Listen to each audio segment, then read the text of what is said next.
The hall was so large that the human felt small the moment he stepped inside. Its ceiling rose like a dark sky filled with moving lights, alien symbols floating slowly above. Thousands of beings filled the circular seats, tall ones, wide ones, creatures with too many eyes, too many arms, or skin that reflected light like metal. This was the Galactic Union Hall, the place where power decided the fate of worlds. Humans had entered this alliance only 2 years ago, and already they were being watched like a mistake. To the galaxy, humans were weak, short lives, soft bodies, emotional minds, a species that survived more by luck than strength. The human male stood alone in the center platform, hands behind his back, trying to keep his breathing calm. His name did not matter here. To them, he was only the human. The council speaker's voice echoed through the hall, smooth and cold. By the traditions of the Union, humanity will accept this honor. Honor. That word made several alien delegates laugh softly. Others leaned forward, curious. Some already knew the truth. This was not an honor. It was a punishment. Humans had spoken out of turn in a recent council vote. They had questioned a powerful empire's actions. And in the galaxy, questioning power always came with a price. The price stood on the platform now. An attendant approached the human, holding a black cloth. Before he could ask anything, the cloth was wrapped around his eyes. The world went dark. A quiet wave of excitement moved through the hall. The speaker continued, "You will choose a wife from among the candidates presented to you, blindfolded, as tradition demands." The human clenched his jaw. Marriage, to an alien, chosen without sight. He understood immediately. This was humiliation, a way to remind humanity of its place. If you are enjoying this kind of sci-fi story, gently consider subscribing to the channel, so you do not miss what comes next. The human nodded slowly. Refusing was not an option. Refusal would mean punishment for Earth. A soft sound echoed as the first candidate stepped forward. A hand was placed into his. It felt warm, almost normal. 5 fingers, smooth skin, slight tremble. He let go. The second hand felt wrong. Cold, too cold, like touching stone. The fingers were long and thin, joints bending in ways they should not. Murmurs moved through the crowd. Some aliens smiled. The third hand had a rough texture, sharp edges along the skin. He pulled back slightly, controlling his reaction. The fourth hand was soft but heavy, strength hidden beneath calm stillness. It did not move, did not react. Each touch told a story without words. Each one carried danger he could not see. The human realized something then. This was not only humiliation. This was risk. Alien marriages were political. Choosing wrong could mean death, or worse. Yet the council watched as if this were entertainment. More hands came and went. Some burned with heat. Some vibrated slightly. Some felt almost alive in ways that made his skin crawl. Then, the final hand was placed into his. At first, it felt simple. Firm, steady, controlled. No fear, no hesitation. But there was something else. A quiet strength. Not physical force, but authority. The hand did not squeeze. It did not pull away. It waited. The human hesitated longer than before. The hall grew quiet. He did not know why, but his instincts spoke louder than fear. "This one," he said calmly. "I choose this one." The reaction was instant. Laughter stopped. Whispers turned sharp. Some aliens stood up from their seats. The silence was heavy, unnatural. Slowly, the blindfold was removed. Light flooded his vision. He blinked, then froze. Standing before him was the alien queen. Tall, elegant, her skin dark like deep space, eyes glowing with ancient intelligence. She wore no armor, no crown. She did not need them. This was the ruler no one challenged, the leader who had ended wars before they began, the being no one touched without permission. Panic spread through the hall. Delegates shouted. Translators failed to keep up. Humans watching from the distant gallery looked horrified. The speaker stammered, This is not acceptable." But the queen raised one hand, and the entire hall fell silent again. She looked at the human, studying him, not with anger, not with insult, but with curiosity. A slow smile crossed her face, the kind that made even the strongest warriors uneasy. "So," she said softly, "a blind choice.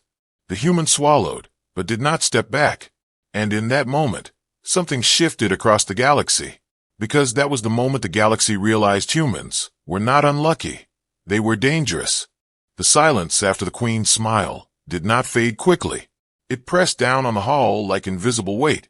Even the oldest species present felt it. The alien Queen had many names across the galaxy. Most of them were never spoken aloud.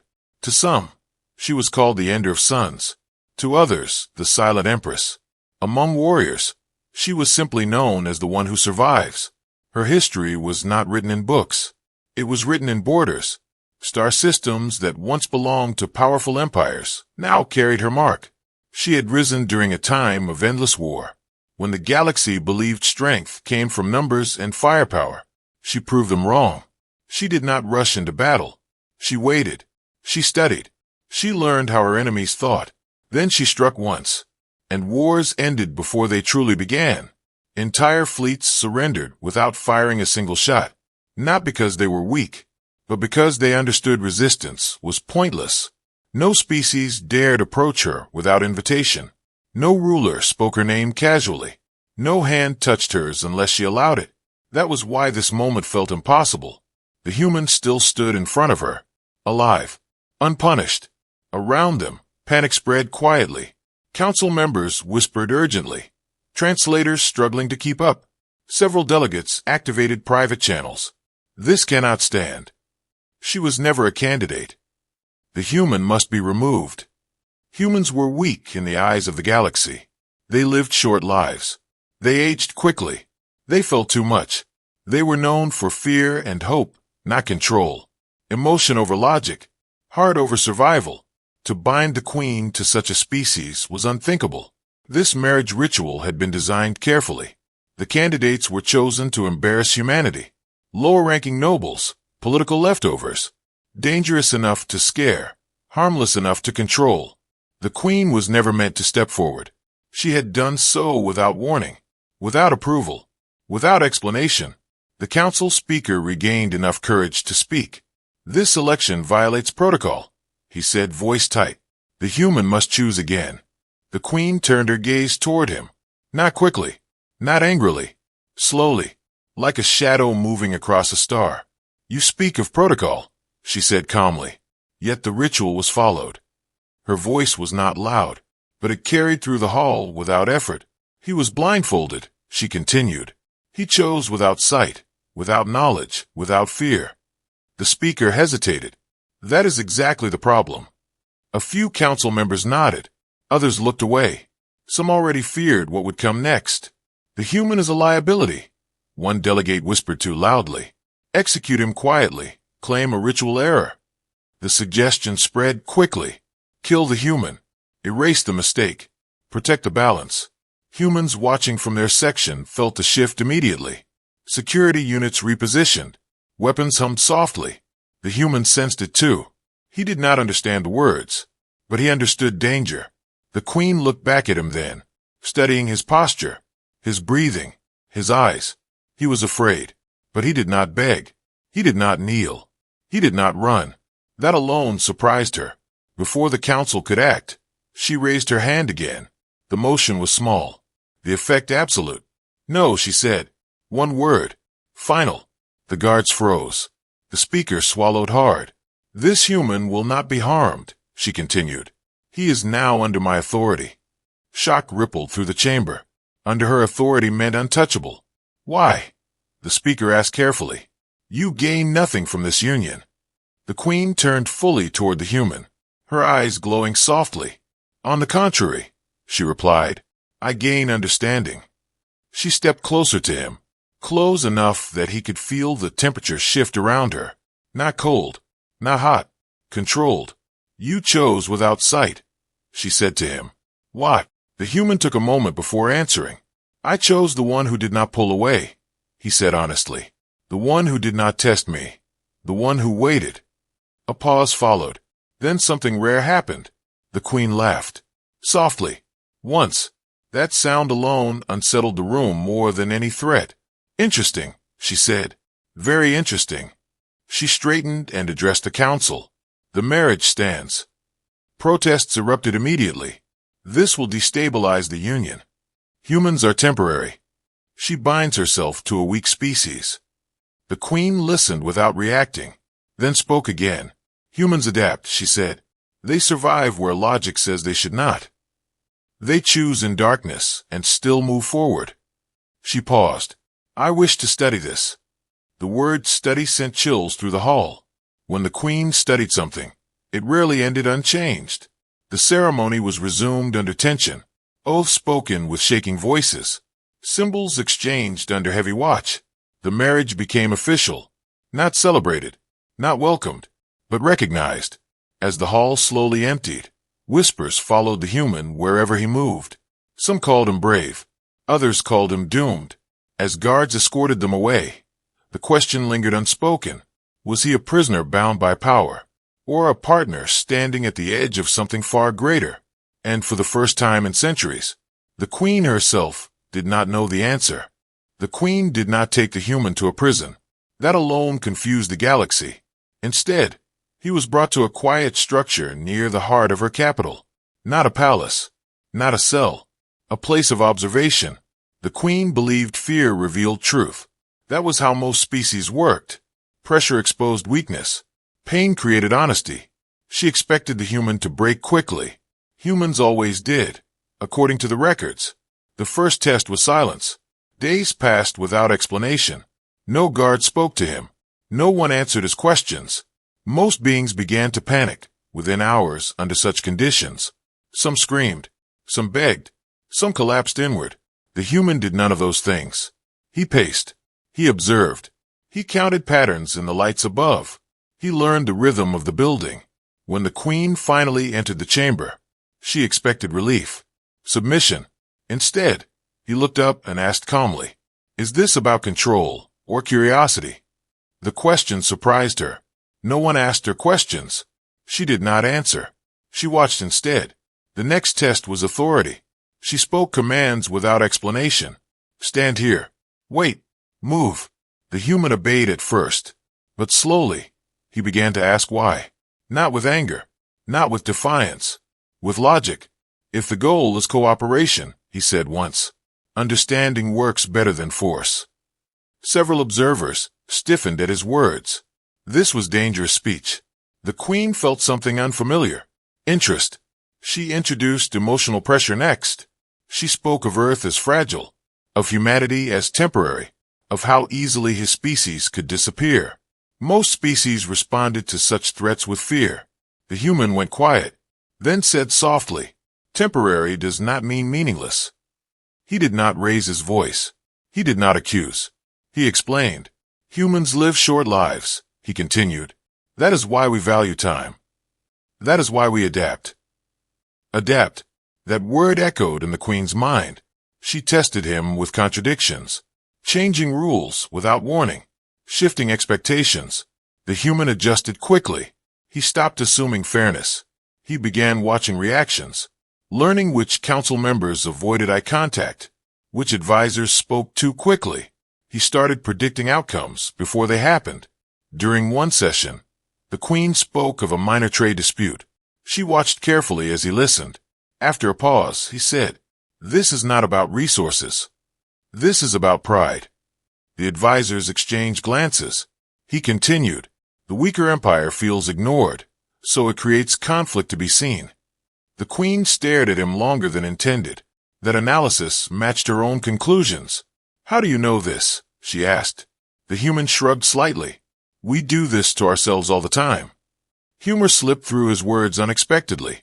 Not loud, not mocking, quiet, human. That humor unsettled her more than fear would have. As days passed, the test grew harder.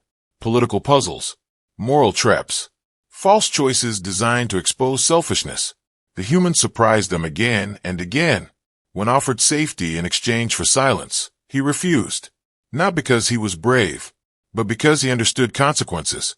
When one human accepts silence, he said, all humans pay for it later. That statement spread quietly among observers. Other species began watching differently. Humans were supposed to be emotional and reckless. Yet this one showed restraint, awareness, psychological balance. The queen noticed something else. He never begged, even when afraid, even when uncertain. He asked questions instead. What happens if I fail? What does this decision cost you? What do you gain from me staying alive? No one had ever asked her such things directly. Slowly, respect formed. Not emotional, not personal, strategic. The queen began involving him in discussions, at first silently, then openly. Other species grew uncomfortable. A human in political space was unnatural. Some delegates mocked him openly, calling him pet, calling him experiment. The human responded once calmly. Experiments end when results appear. Silence followed. Human representatives watching from afar felt something shift. For the first time, they were not being laughed at. They were being watched. The queen saw it too. The way the room adjusted around him. The way attention followed his words. Humans were no longer jokes. They were variables. And in a galaxy built on rigid expectations, a variable was dangerous. Late one cycle, the queen stood alone after another session, considering the truth, forming quietly in her mind. This human was not strong in body, not long-lived, not superior by any traditional measure, but his mind moved differently, faster under pressure, clearer in uncertainty. Humans did not dominate through force. They survived through understanding. For the first time in centuries, the queen felt the future shift slightly off its expected path, and she wondered, not if humans would change the galaxy, but how soon.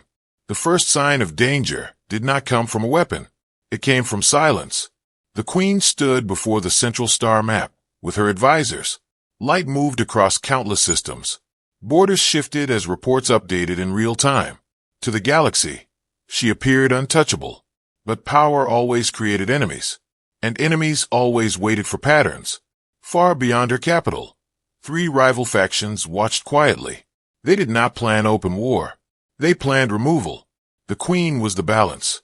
Remove her, and the union would fracture. They searched for weakness. For years they found none. Then the human appeared. A short-lived species. Physically fragile. Emotionally exposed.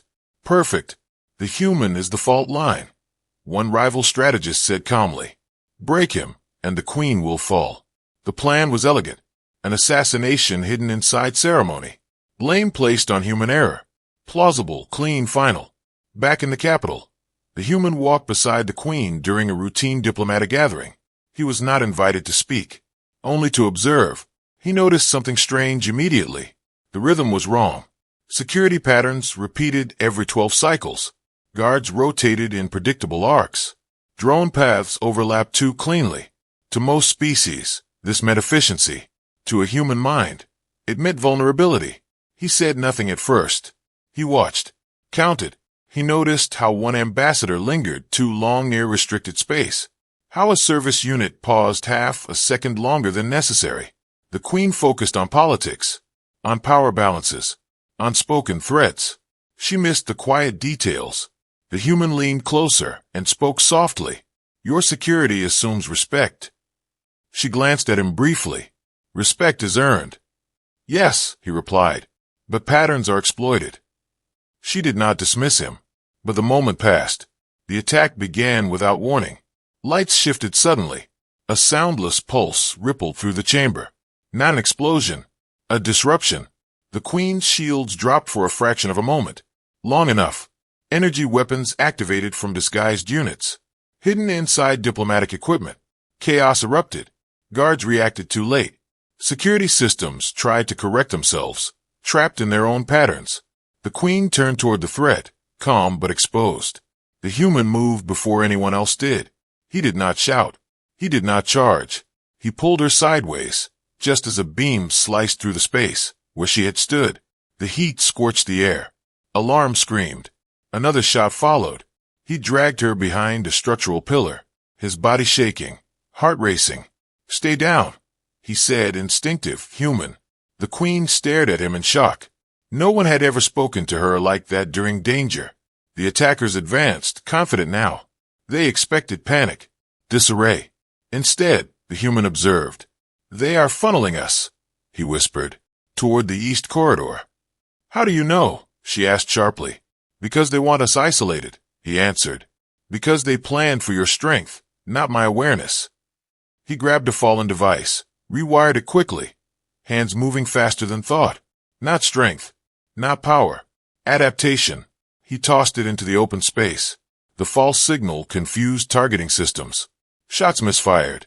Security finally adapted, realizing the trap too late, but not too late. The queen rose slowly, eyes glowing brighter than before. Now fully shielded, now furious. The attackers retreated, plans collapsing. Captured, disabled, exposed. Silence returned, broken only by damaged systems powering down. The human released his grip and stepped back, breathing hard. Only then did fear catch up to him. The queen turned toward him. For the first time, her expression was not neutral. It was unsettled. You moved without hesitation, she said quietly. You were about to be killed, he replied simply. That answer spread through the room, like a shockwave. Advisors stared.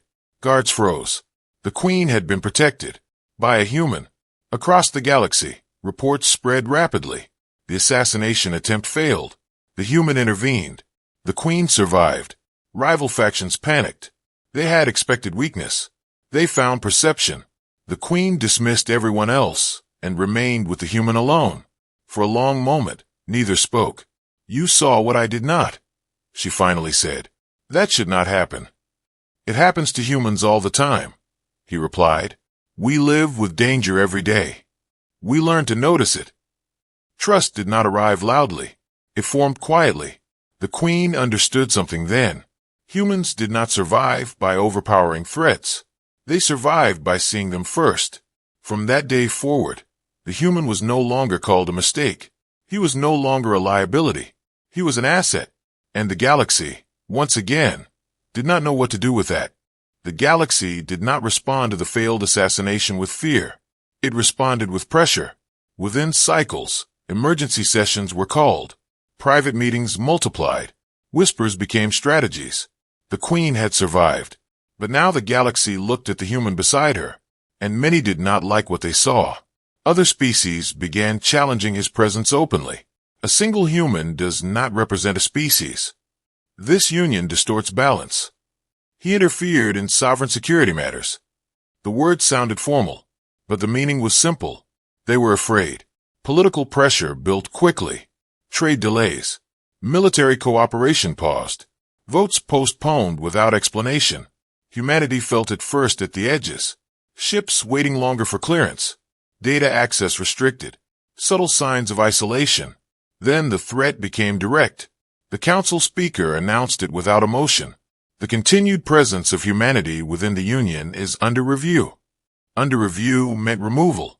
It meant Earth alone again, surrounded by powers that now understood human potential. Human representatives protested, but their voices were ignored. The queen said nothing at first. She watched. She waited. The human understood something important then. This was not about him. It was about control. The council scheduled a final hearing. One chance.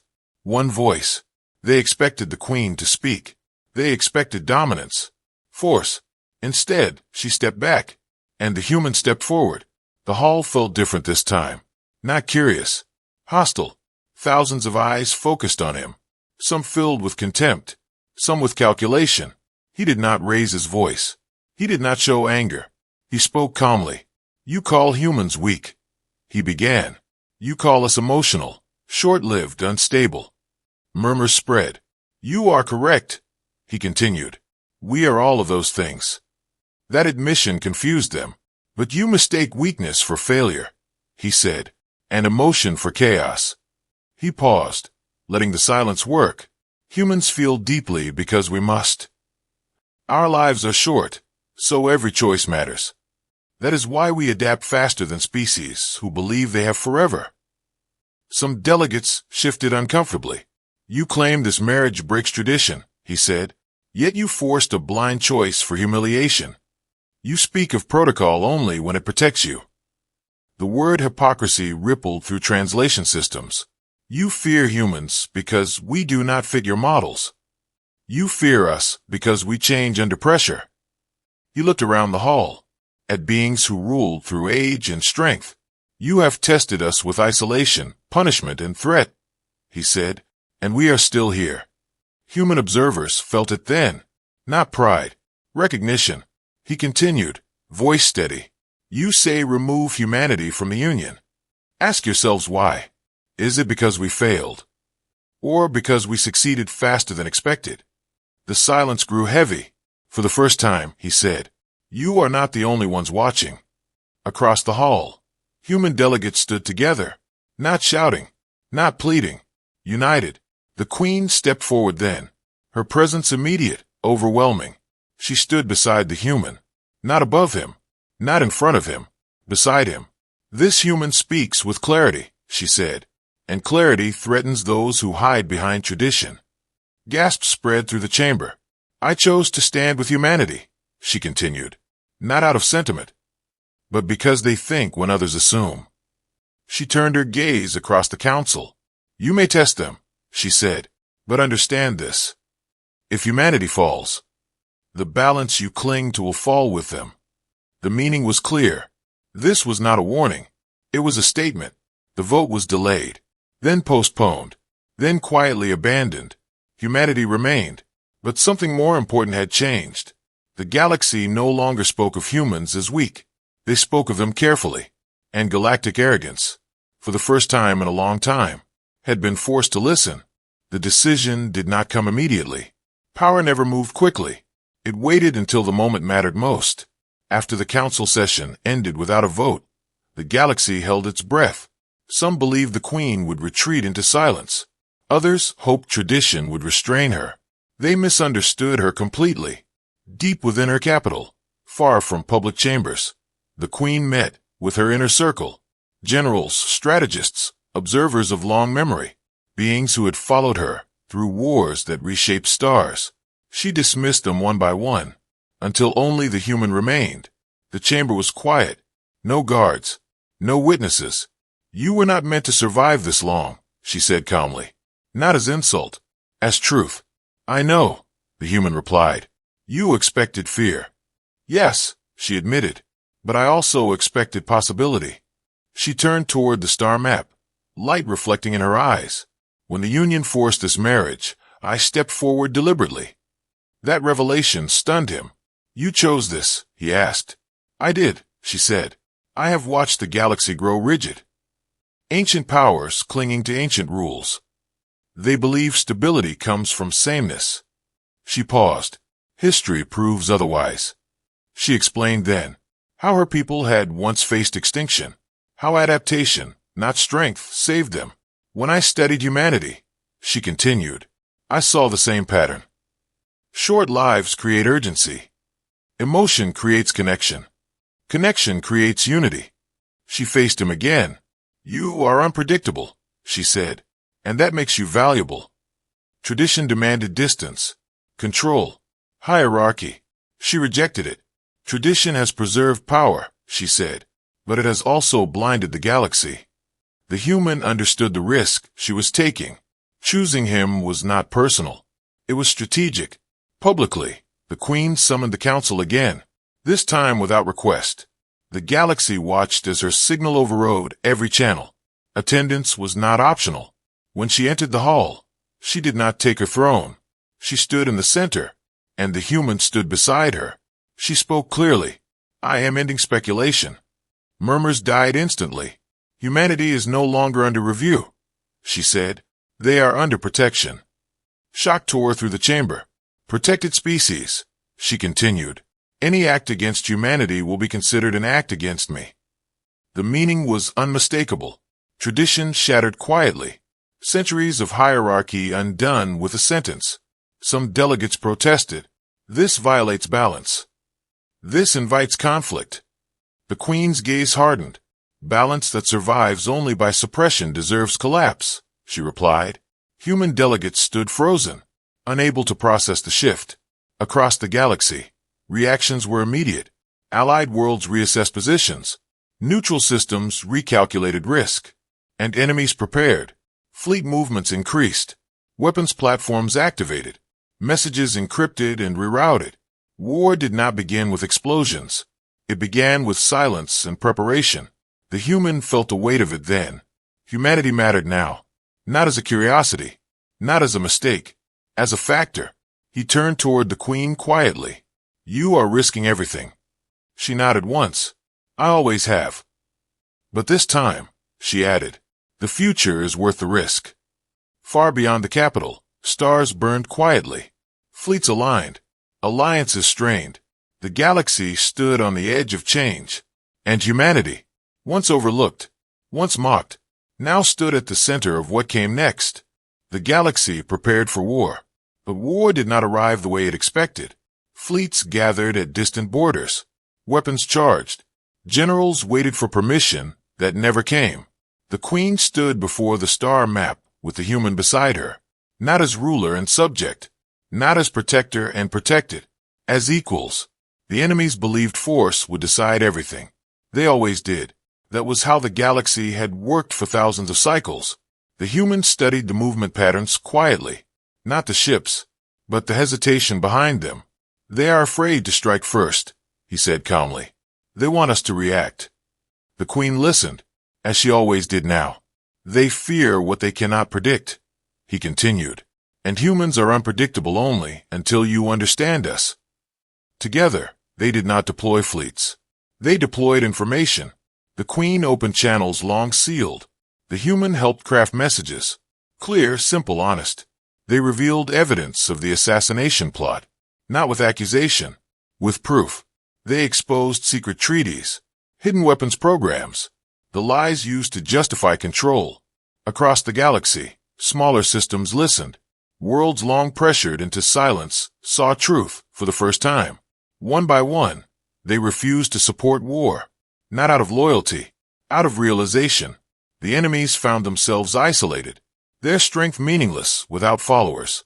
Human diplomats spoke then, not threatening, not begging, explaining. They spoke of survival, of cooperation born from necessity, of choosing paths that led forward instead of repeating old cycles. Humans proved something powerful in that moment. Strength was not domination. It was influence earned through clarity. The final confrontation never became a battle. It became a withdrawal. Enemy fleets powered down. Borders stabilized. The galaxy exhaled.